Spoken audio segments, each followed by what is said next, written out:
部雙人漂移嘅 demo 咧，由佢哋兩位演繹㗎。咁所有記者朋友咧，打定嗰兩位。咁我哋兩位日本嘅大師級人馬咧，就會即將開始佢哋嘅超級傳奇㗎啦嚇。係啊，咁不如趁佢準備緊嘅時候啊，介紹下佢哋咧有幾咁犀利先啦。好啊，上面交俾你。係啊，廣北正美嘅麥森兒殘咧，就係呢個空王嘅代表啦，14屆嘅遙控模型漂移賽世界冠軍嚟嘅喎，仲係有52屆咧全日本選手權嘅冠軍嚟㗎。咁啊，鈴木浩先生咧都好犀利嘅喎，阿可樂船神咧就係著名日本車場嚟嘅，他咩Mina咧，你唔講都唔知喎。咁啊，原來我哋嘅電影嘅咁好睇啊，同埋嗰啲車咧表現得咁靚，都係靠兩位㗎咋。係啊，幕後嘅軍師啊！好啦，我哋事不宜遲啦，上尾我知道咧，佢哋兩架車咧已經喺我哋嘅 Yokomo 嘅賽道嗰度咧熱緊身啦，你見到佢嘛？係啊係啊，就咁熱身咧都幾順喎而家。你諗下，如果咧我哋咧喺個賽道咧，好似有啲泥扮咁樣咧，兩架車咁樣喺度片嘅時候咧，就真係咧感覺咧，好似真係真係行彎嘅要。真車咁樣啊，好有氣勢啊！係啊，好啦，我哋睇下咧，佢哋兩個咧。慢慢咧就可能會加速㗎啦，而家佢咧將喺嗰個賽道嗰度咧實習下先，睇下嗰個操控性點樣先。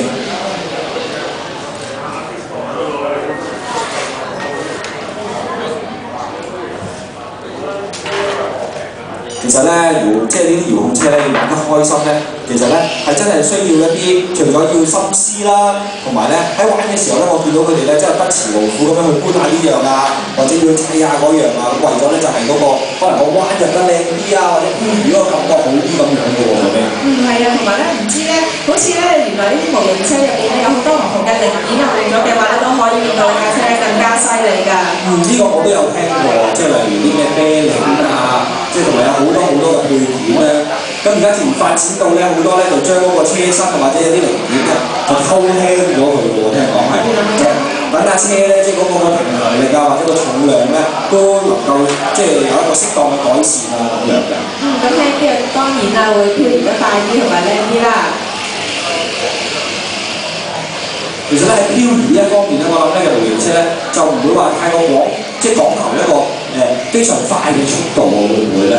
漂移可能係即係都係嗰個離心力啦，同埋嗰個技巧啊。係啊，即係喺佢漂移嘅時候咧，嗰個美觀感啊，嗰個感覺咧係我諗係所有嘅玩家咧最想得到嗰個感覺。係啦，就做嗰個動作為主嘅。冇錯啦，而呢個感覺咧真係會上癮嘅。好啦，佢哋好似兩位大師級應該開始準備㗎啦，熱晒身㗎喎，有一架已經停咗喺度 stand by 緊喎。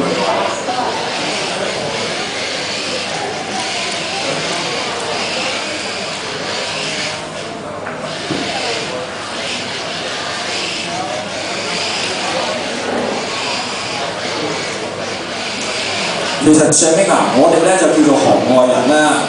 我哋咧不如咁樣咧，邀請下我哋位高模員阿 Chinny 咧，為我哋講解下佢哋而家嗰個流程係點咧。我諗咧會俾大家嘅觀眾咧就更加深入會認識到啊，好唔好啊？知啊，佢哋。Jimmy 呢度係啦，你啲專家梗係可以再細啲，靈活啲。咁譬如你屋企嘅廳啊，咁啊搬個茶几啊，咁就可以。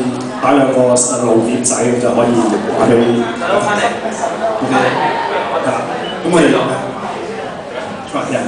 我哋進行緊頭先咧就大家係順一個方向啦，咁陣間咧佢哋會示範一個見到啦，兩個我哋兩位咧就要大家配合啦，就唔好話你撞到我，我話撞到你咁樣，見到好近好近啊！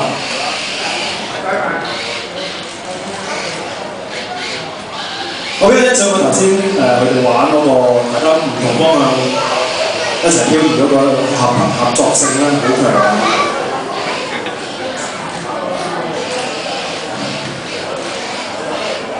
另外咧，佢哋阿麥生咧都會準備會為大家表演呢個跳高嘅表演喎。